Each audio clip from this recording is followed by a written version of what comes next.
Hello and thank you for stopping by. This is Donkey Kong Jr. for the Atari 2600, released by Coleco, and I'm playing it off of a cartridge on a Retron 77. I think it was released in 1983. My cart has two dates on it, so I'm not completely sure on this one. There are two different release carts for this particular game, and I have the red cartridge. So Donkey Kong Jr., what can I say about this? This is an arcade staple from the early 80s. I played it in the arcade, and I liked it just fine. I mean, I never dumped a ton of quarters into it, but it was an arcade staple, and I appreciated it.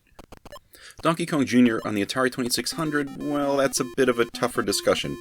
I never had this game when I was a kid, and I bought this one as part of an eBay lot. As part of the lot, yeah, it was only a few bucks, so I'm not disappointed in that regard, but I would have definitely been disappointed if I spent $10 or $20 on it. Personally, this was not one that I would have gone out hunting for, and truthfully, I didn't even know the game existed for the 2600 before I received it in that box. When I was a kid, our family had 20 or so games in the collection. This was definitely not one of them. I just want to point out that I already reviewed Donkey Kong, and I thought that game was pretty rough around the edges. I'm not very good at that one either, and I don't claim to be. Now for this game. This classic arcade game. This very recognizable franchise. I popped this one in and played it for the first time and found myself getting destroyed almost immediately. I went through no less than 15 lives before I finally made it to the second screen.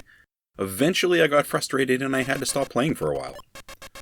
The game by itself, it's just not easy to follow. Sure, I played Donkey Kong Jr. in the arcade before, and you'd think it would be the same, but it's not, and it's been a long time.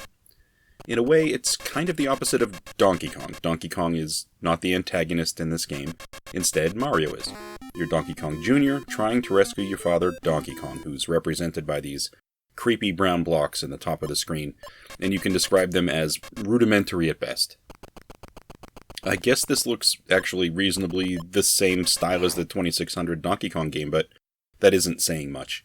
This is a basic game, and you need to use your imagination. Your monkey avatar is clunky at best, and you look really odd moving around on screen. Donkey Kong, like I said, is at the top of the screen. He's in a cage, and he barely moves back and forth. Anyway, the animations are not so great here, and the mechanics of the game are really confusing if you don't know what to do.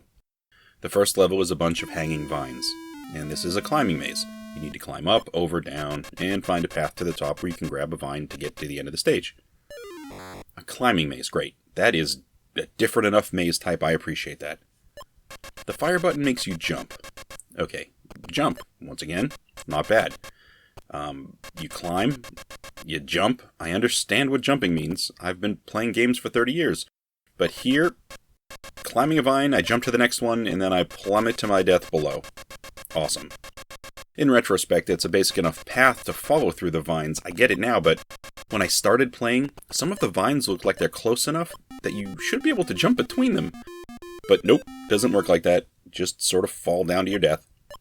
And it's really great that I don't have to dump in quarters to this one, because I would have been broke or given up really early. I died enough when I first started this game that I had to stop and actually do research on it. I needed to understand how the game was supposed to flow, and I had to look for an arcade playthrough online.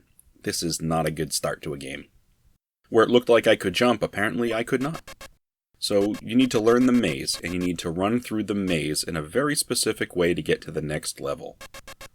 When you finally do that, you get to the second level, and the second level is a series of 3 pairs of vines. You climb the vines, and you push these keys to the top.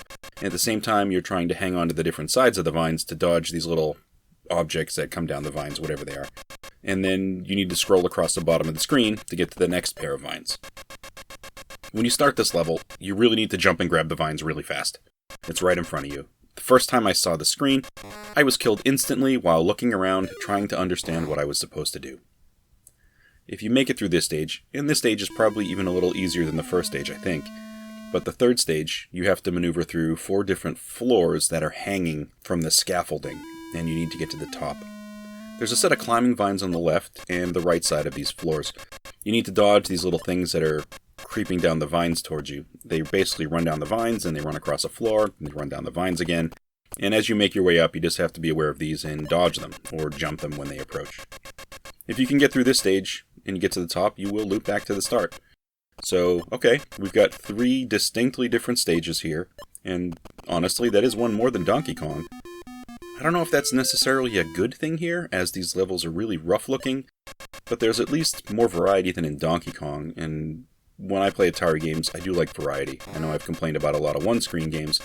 This is not a one-screen game, so I guess I applaud the effort. Once again, this is a rough experience, and it's not easy to understand at first. I guess once you know exactly how to get through the levels, it does get better, but it's not a great game overall. Well, that's all I have for Donkey Kong Jr. Thanks for spending some time watching.